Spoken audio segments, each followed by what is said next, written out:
wax walba rabitaanka Ilaahay ay ku dhaceen. mid ka mid ah awoowayaashayda hore ayaa hal habeen wuxuu ku riyooday in gabadh adduunka laga timid ay dhali doonto ninka ugu khayrka badan leh kaasoo laakiin indhala. habeenka wixii ka dambeeyeyna qof kasta oo ka mid ah dadka isaga ka tafiirmay waxay dhalinayeen iyagoo indhala. saaxiibayaal maanta waxaynu booqanaynaa oo aynu u soconnaa tuulada yar ee lagu magacaabo Dali Kombe taasoo ay ku nool yihiin dad adduunka naadir ku ahay. halkan markaad joogto labadii qof ee si la socdaad aragtaba mid baa indhala. qorraxdu way sii dhacaysay sidaa darteed waanu yara joogsanay waxaanan ku nasanay saxaraha.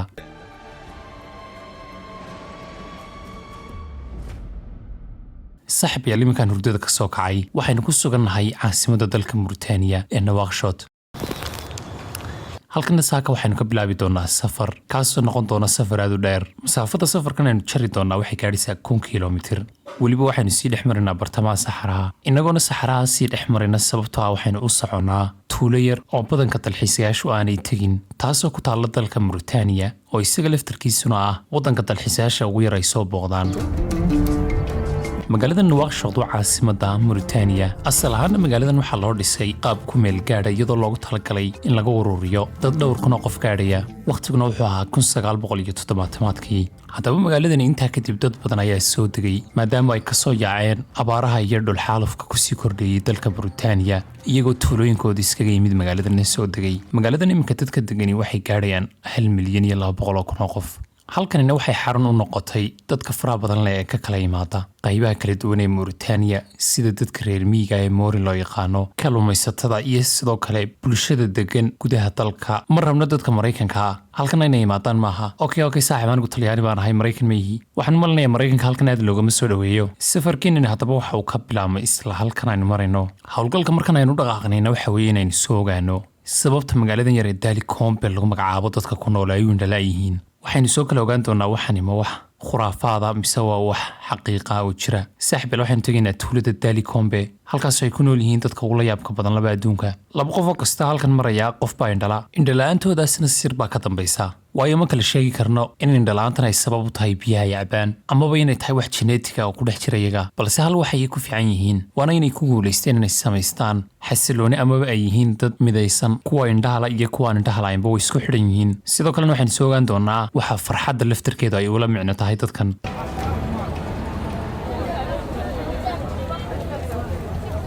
halkan baynu istaagnay waa suuq ku yaalla magaalada Nouakchott. halkan waxaynu kasii qaadan doonaa biyo fara badan iyo weliba cunto badan oo aynu safarka ku geli doono waayo haddii aad magaaladan ka tagto meel aad wax kale kasii qaadataa ma jirto. sidaa darteed imika suuq ayaynu dhex geli doonaa. dadka halkan Mauritania ku sugan waa dad soo dhaweynta aad u wanaagsan.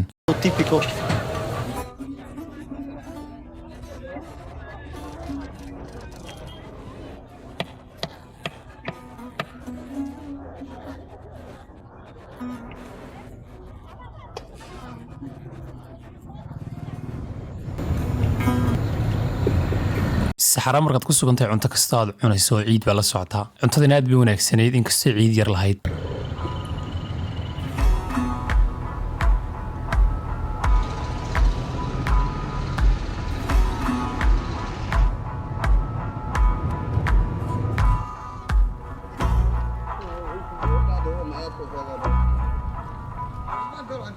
saaxiibayaal markan waxaynu ku yara hakanay oo aynu si kama ah ula kulanayba suuqa ugu weyn ee geela lagu iibiyo Mauritania oo dhan. halka waxa lagu ururiyaa geela ugu wanaagsan ee dhammaanba ka kala yimaada waddanka oo dhan. qabiilo kala duwan ayaana laga kala keenaa geelan. geela halkan joogana dhammaantood sumad ayaa ku wada taalla taasoo u taagan qabiilada laga kala keenay. sidaan arkaynana neef walba sumadan ayaa ku taalla waana dadka keenay meesha si ay u iibiyaan sumadoodii.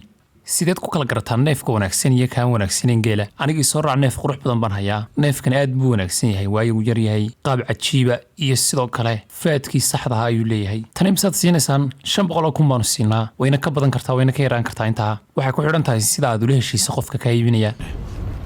safarkan dheer haddaba saaxiibayaal waxay nagu weheliyaa ninkan Cali lagu magacaabo. ninkani waa nin badwiina oo hadalkiisu aanu badnayn laakiin faraha ka gubtay oo gaadhiga si fiican wada. sidoo kalena waxay nala socdaan ninkan kale ee Buux lagu magacaabo kaasoo intii safarkan aan ku guda jirnay aanu saaxiib qaaliya noqonay. waana ninka wax walba aynugu noqon doono ee noo sharaxi doona.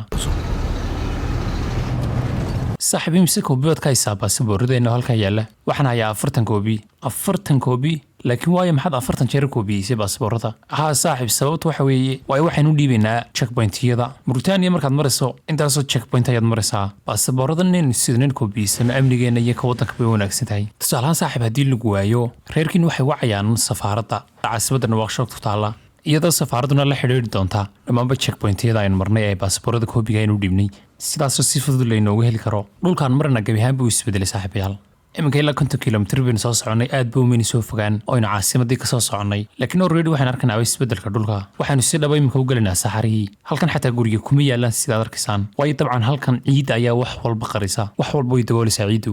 haddaba innagu halkan si fiican ayaynu uga soo diyaar garoonay saaxiibayaal gaadhiga waxay noo saaran biyo fara badan iyo cunto caanaynu sidanaa waayo waxaan rabnaa inaynu 10 cisho u adkaysano saxaraana waxaynu ka iibsan karnaa ma jirto sidaa darteed shandadeena ayaynu soo buuxsanay weliba sidoo kale batroolkii biyihii baastadii bariiskii cuntadii oo dhan waynu sidanaa meeshan inaynu ku badbaadinay inay naga caawinaysaa waxaasoo dhami iyo safarkan aadka u dheer leh safarkan wuxuu noqon doonaa mid aynan garanayn waxa naga horreeya waayo ma jiro qof inoo sheegi kara waxa tuuladii naga horreeya tuuladan waxay ku taallaa xadka Maali halka internetka ma jiro dadkaasi waxay haystaanba ma jiraan wax la sheegaa in dadkaasi aanay waxba arki karin laakiin ay awood kale leeyihiin taasoo ah inay maqlaan waxyaabo inagu aynan maqli karin tusaalahaan waxaa la sheegaa in dadkani ay leeyihiin hibo ay ku dareemayaan meesha biyuhu ay kaga jiraan dhulka hoostiisa waxyaabahaasoo kale ayaa laga sheegaa dadkan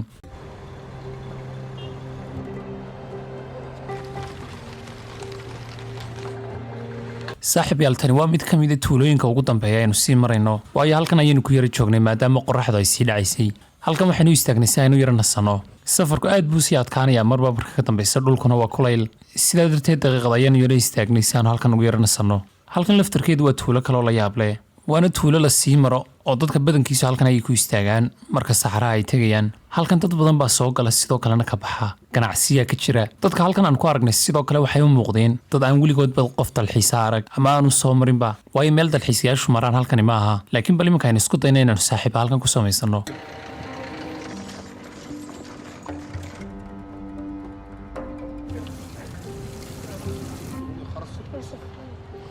ninkani marka saaxiib wuxuu sharxayaa sida ay jaajuurka u sameeyaan iyagoo ciidda saxaraha ka sameynaya iyagoo soo qaadaya dhagaxaanta burburay kadibna sawir ku daraya jaajuurkan waxay u sameeyaan si ay ugu dhisaan ama waxa lagu dhisayba dhammaanba guryaha halkan tuuladan yar ku yaala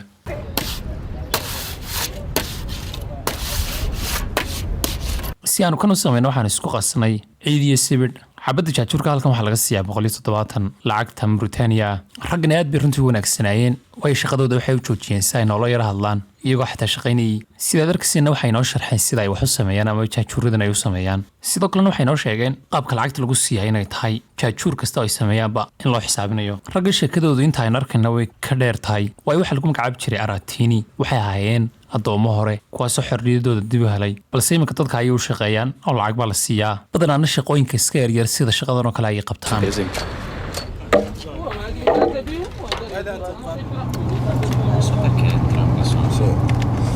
saaxiib ilaa imka maan fahmin raggan i wadaa iyagaa isla yar hadlayay malaha waxaa laga yaabaa inay og yihiin waxaanan ogeyn dabayl duufaana wadataa soo socota ciida sidoo kalena waxaa fiican inaanu istaagnaba waayo dhulku wuu sii madoobaanayaa waayo dalxiisayaasha waa ka mamnuuc inay habeenkii socdaalaan waayo aad bay khatar u tahay ragni la socda xataa laftarkood waxay sheegeen in habeenkii aynaan sii socon karin iminka checkpoint saaxiib yaal soo gaadhnay waa mid kale kamarada inaan damiye weeye iminka halkan baynu soo gaadhnay maanta halkan ayaanu ku joogsanaa halkan baynu seexan doonaa maanta in nagu filan waanu soo soconay sidaan filayo ilaa 10 saacadood baanu soo soconay intii aanu filaynaa amaanu gaadhanayna waanu ka soo dheeraynayba beri laftarkeeda 10 saacadood oo kalena sugaysaa tuuladan daalikombe waxaanu gaadhaynaa casarka waxaan rajaynayaa inayna aqbali doonaan inay soo dhoweyn doonaan imkana aynu wax xulna saaxiibayaal dhammaan baagagaarkayga waxaanu ka maqlaynaa codadkan ka baxaya waxay u muuqdaan badad qaylinaya laakiin sidaan anigu filayo waa xayawaano saaxiib waxa aynu maqlaynaa waa maxay halkee baynu ka maqlaynaa codad badan baan maqlayaa saaxiib waa maxay waxaasi waa dad saaxiib waxaad maqlaysaa tuulo yar baynoo dhow haa waa dad markaa waay waxaan islaaba waa xayawaanada duurjoogta waxaan ciyayaa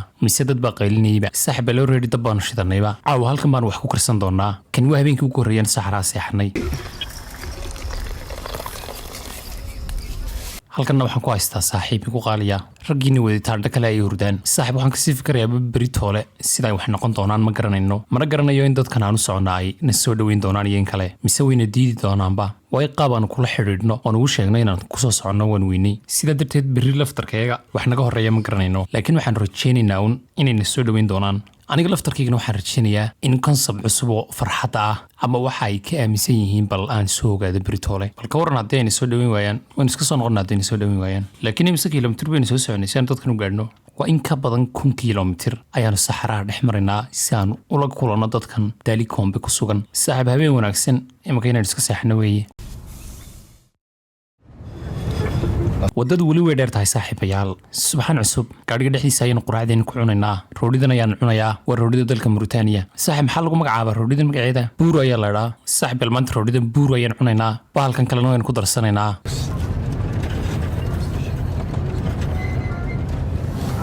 saaxiib markan booliska ayaa halkan jooga kamarada waa inaan hoos u dhigaa daaqadan hoos u dhigaynaa markan si ay noo arkaan askartu Assalamualaikum. Dokumentiyada ayuu eegayaa Shukran. sida la sheegay saxarahani wuxuu awoodaa in raadkayga uu masaxo saxarahani waxa ku qarsoomay oo uu liqay wadooyin dhan iyo sidoo kale tuulooyin dhanba markan waxaanu soo gaadhnay wadada waxaanu ku sii marnay tuuleero badawiin ah kuwaasoo halkan ku noolaa qarniyo secoli con questa consapevolezza ma non sembra preoccuparli.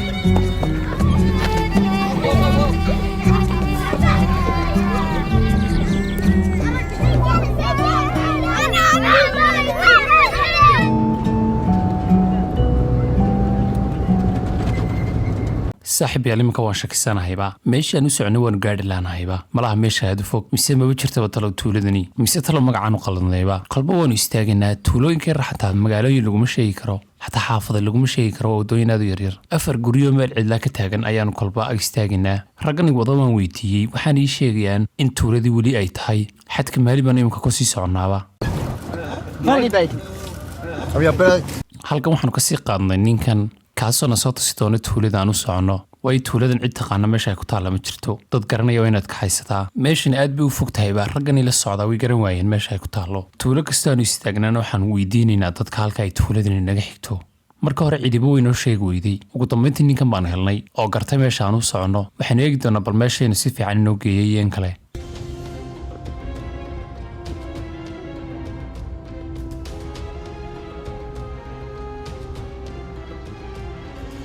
saaxiib markan waxaan raaci doonaa dariiq aan wadaba ahayn wada caadi oo la isticmaalo maaha halkan aan iminka maraynaa ninkan nala socda ayaa garanaya wadadan yar iyo halka ay tegayso waayo geedahan baanu dhex marinay saxaraha wadadana waanu garan weynayba waxaan la yaabanahayba tuuladan yar maxay sidan oo dhan meeshan cidlada ugu taallaa tuuladan dadka ku nooli ma aha qaar indhala oo keliya laakiin adduunka oo dhan way ka xidhan yihiin 100 kilomitir baad soconaysaa si aad meeshooda u tagto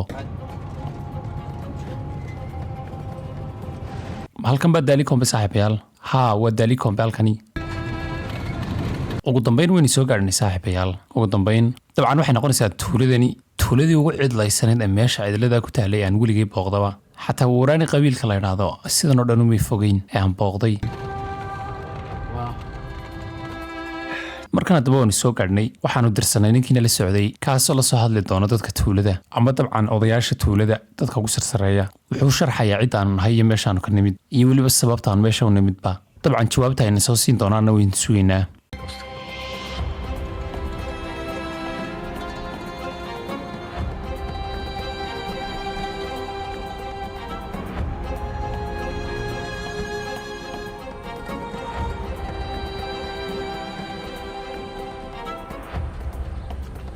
saaxiib yaal wayna soo aqbalay amba waa laynoo ogolaaday oo dadkii tuuladu waynoo ogolaaday inaynu soo galno meesha laakiin waxay noo sheegeen inaan aayar soconno oonu isaga daba soconno waayo dadka tuuladani weligood dalxiisayaal miyay soo dhoweyn ama hore umay aragba ama qof ajaanibaba halkan badanaa cidima timaado sidaa darteed qof caddaan hore umay aragba soo dhowow sidee tahay waxaan rajaynayaa inaad fiican tahay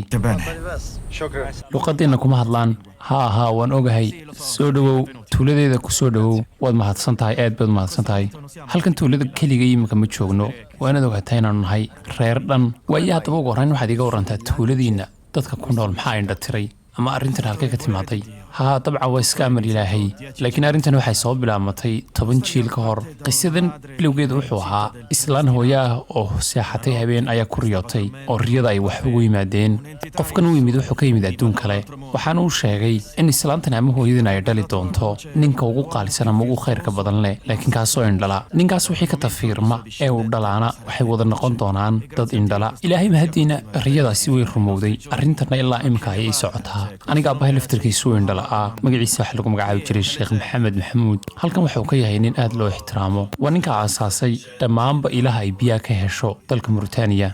haddaba waxaad ii sheegtay oo kale maadaama aad indhalaadihiin waxyaabo aad ka shaqaysaan maxaa ka mid ah anigu dabcan waxaan jecelahay oo aan doonayaa inaan dadka quraanka baro anigoo yar baan quraanka bartay iminka laftarkeedana ciyaalka ayaan u dhigaa sidoo kalena waxaan ahay imaamka kaliya ee masaajidka tuulada dadka ayaan tujiyaa waana arrin ilaahay uu dooray wax kalaba ma qaban karo dadkaas ayaan tujiyaa waxaad ii sheegtay sidee buu quraanka ku bartay haddii aan waxba akhrin karin oo aan u arkaynba dabcan waqti dheer ayay ku qaadatay waxa dhigi jiray macalinka carruurta caadiga u dhiga ee aan indhaha la'ayn dabcan halka waa la igu soo dhaweeyay oo waxa la igu soo dhaweeyay sidii inaan sidoo kale wax u arkayo oo aanan indha la'ayn macalinku aayadaha aniga uu qori jiray kadibna uu akhrin jiray isagoo igu celcelinaya ilaa aan ka qaybayo intaa uu qoray markaan qaybana oon sii wadi jirnay oo qaybaha kale ayaan u gudbi jirnay maalin walbana sidaas ayaan quraanka u qaybi jiray ilaa quraanka oo dhammaystiran aan ka wada qaybay waxaad ii sheegtaa ma gebi ahaanba way wada indhalaayihiin mise harka iyo laydharka way arkayaan may waxaan arkaynaa ma jirto kaliya waanu dareemaynaa waxyaabaa noo dhow laakiin si toose waxaas uma arki karno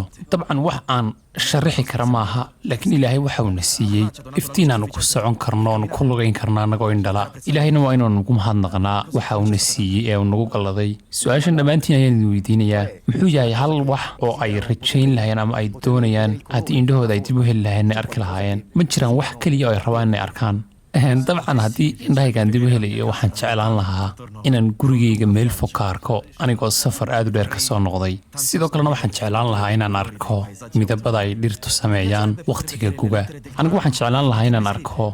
xarfaha qur-aanka oo weliba aan akhriyo sidoo kale gabadhan kalena waxay noo sheegtay inay jeclaan lahayd inay buugaagta akhrido oo waxyaabo fara badan ay barato iyadoona sheegtay inay aad u jeceshahay inay buugaag kala duwan akhrido dumarkan halkan fadhiya badanka iyaga waxba maan weydiin waayo ninkan aan waraysanayna waxaan filayaa inuu yahay aabahood ama ninkii reerkay ugu weynaa qorraxda aad bay u dhibisaa badanka waxay xidhnaan jireen naqaam iyaga laftarkooda iminka balaan wax weydiino oonu hadalka ku soo darno waxyaaba aynu weydiino bal siday noga jawaabaan aanu eegno waxaad ii sheegtaa dumarkan iyaga yaa caawiya wakhtiga maalintii yaa wax u qabtaa haa dabcan dumarkani siday sheegayaan waxa caawiya hooyooyinkood kuwaasoo cuntada guriga ugu kariya sidoo kale iyaga laftarkoodana waxay sheegeen in hooyooyinkooda ay caawiyaan oo ay iscaawiyaan laakiin wiilkaasi uu socday isagoo indhala sidee buu ku socdaa dabcan gabadhan way qosashay markaan su-aashaa weydiiyey sidaad arkaysaan waxaana ii sheegtay inaanay dhibaato ku ahayn inay lugahooda ku socdaan waayo waddooyinkan way wada qaybeen oo haddii aanay indha lahayn qalbiga ayay ka arkayaan meesha ay waddadu tahay xataa waxay ii sheegeen in tuulada inay dhex socdaan aanay wax dhibaataa ku ahayn oo si fiican ay u socdaan iyadoon cidina kaxaynayn waxay kaloo noo sheegeen in raggani ay masaajidka iyagoo aan cidna kaxayn tagaan biyaha soo dhaansadaan sidoo kale iyagoo keligooda ay soo noqdaan laakiin ay ku adag tahay in tuulada uu dibadda uga baxo ama meel ka baxsan tuulada uu tago iyadoo aanay cidi la socon waxaad ii sheegtaa haddaba sidee ayay xaaladoodan u arkaan walaal haa ninkan ka hor fadhiya anigaygan ka hor fadhiya kula hadlaya waxaan ahay nin aad ugu faraxsan oona ammaan ku dareemaya waxa nolosha ay siisay iyo waxa ilaahay uu siiyey ee maalin walbana sidoo kale uu siiyo aad baan ilaahay ugu mahadnaqayaa wax walba uu siiyey tuuladan ilaa imse qof oo indhala ayaa ku nool waxay u dhexeeyaan 30 ilaa 40 dabcan way ka badan yihiin ilaa 30 qof 40 kolley ma gaadhaan waxaa jooga halkan carruur indhala dumar indhala jooga sidoo kale odayaal waaweyn indhala oo aniga sii waaweyn way joogaan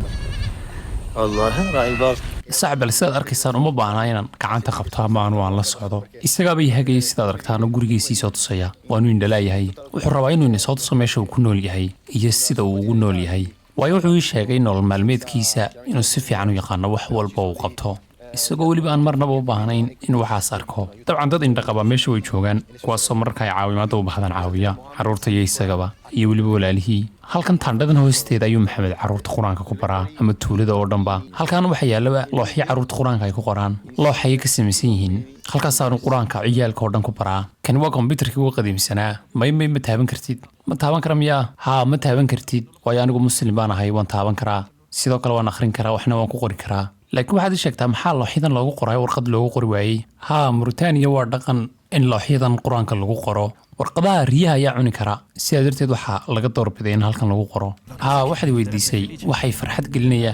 dabcan waa inaan helo waxyaabaha riyooyinkayga ii rumaynaya taasoo inaan caawiyo dadka faqiiriinta ah caruurtaas iskugu jira wiilasha iyo gabdhahaba aan baro mahadnaqa ama in lagu shukriyo waxa ilaahay siiyey noloshan uu ku siiyey anigu hore ayaanu bartay in qofku farxo iminkana waxaan rabaa inaan dadka oo dhan la wadaago qur-aanka akhriskiisu waa farxadda ugu weyn meesha aan ka helo gaar ahaan markaan caruurta iyo dadka barayo si ay u fahmaan kalaamka ilaahay tani waa ujeeddada keliyan ka leeyahay nolosha inkastoo deegaankan ay ku nool yihiin uu yahay deegaan aan wanaagsanayn oo saxara ah laakiin nolosha dadkani waxay u muuqatay mid ay ku qanacsan yihiin kulka qoraxda waxay dareemaan iyagoo xataa aan arkahayn dabayshana iyaga oo aan dhaqaaqeeda arkayn ayay u fiirsan karaan aniga laftarkayguna tuulidan yar halkii aan kaga qaadan lahaa maalintayda oo aan dhex marmari lahaa waxaan ka doorbiday inaan fahmo oo welibaan ogaado in meeshan iyaga ay u tahay xorriyaddooda iyo meesha keliya ee ay yaqaanaanba halkanina ay tahay meesha ay si xora ugu dhex socsocon karaan iyagoo adeegsanaya qalbiyadooda iyo iimaanka ilaahay uu siiyey dadkani inkastoo ay aragga la'yihiin haddana awooddooda gudaha ayaa mar walba ka awood badan oo ka badinaysa indhala'aantooda saaxiibyaal haddaba ugu dambayn haddii aad ilaa halkan soo gaadhay oo muuqaalkan aad dhammaysatay dadkan cajiibka ahna aad sheekadooda soo dhammaystiratay waxaan kaa codsanaa markii ugu horraysa aadna daawanaysa hadday tahay sabskraibta iyo like-ta baan naga iloobin sidoo kalena waxaan idin xasuusinayaa saaxiibayaal inaad ku mahadnaqdaan waxa ilaahay idin siiyey alxamdulilaahi calaa kulli xaal waa inooyo muuqaalka xiga insha allah